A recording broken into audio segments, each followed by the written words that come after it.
The questions asked in the questionnaire were designed to get some feedback from a wide range of audiences. When making the questionnaire, we had to consider a range of different questions so the feedback would help us build or improve our teaser trailer. We gave our questionnaire to 10 females and 10 males so we can get a better view on what both genders want. We asked people for their ages so we can achieve an idea to who our film would be aimed at. The category ranged from 10 to 14, 15 to 20, 20 to 25 and 25 and older. From the results, we concluded that our target audience was ages 15 to 20. However, there were 3 other categories that were picked. This helped us on how we should produce our teaser trailer. The next question was the most important to making an overall decision.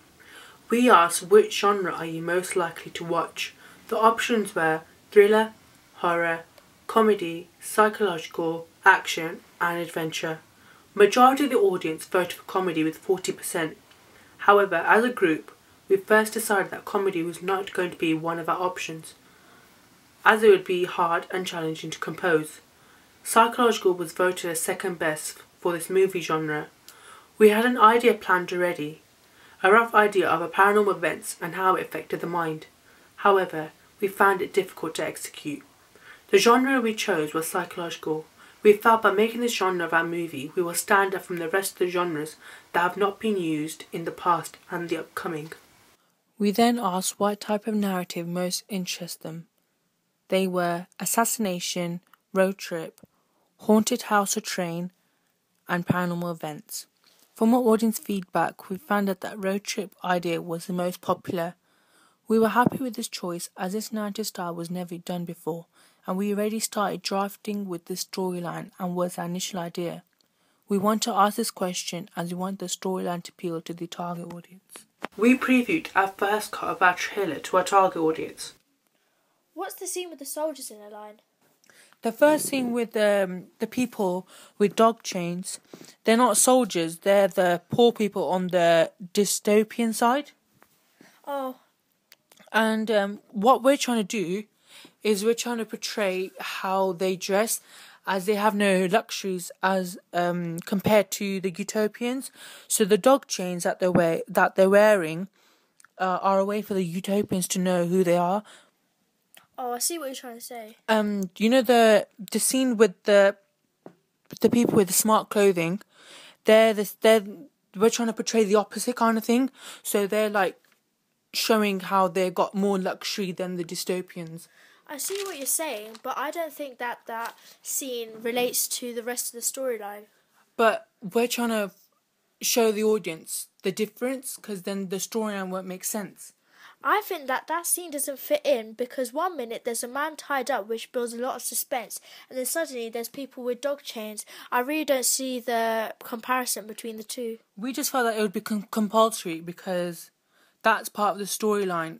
It's a battle between the utopians and the dystopians, meaning the poor society and the rich society. So that was a way for us to portray this idea. I think people would think the same thing as me. Like, if that scene was to be in the actual trailer, yeah, I would be very confused because I don't know what the clip is trying to explain and portray. From the feedback, we found out that the storyline didn't flow properly and didn't make sense. We also gathered that the scene with the dystopians and the utopians in line, displaying their clothes, confused the audience to what the scene tried to portray. We felt it was necessary to include, as this scene was the only way we could distinguish the two societies, but we had to remove the scene as it didn't make sense. We also had to make the beginning much shorter, as from our audience feedback we found out that it was too long, so we had to remove the scene with the main character's boots walking over the camera. These clips were not needed as it slowed the trailer down. We also had to change the soundtrack as our target audience felt the soundtrack didn't fit well with the scenes. They felt it resembled an adventure film rather than a psychological thriller. We also had to include text and dialogue as the storyline would make more sense and it would follow the conventions of a teaser trailer. By using the social network site Facebook, we were able to receive audience feedback from people aged 15 to 20.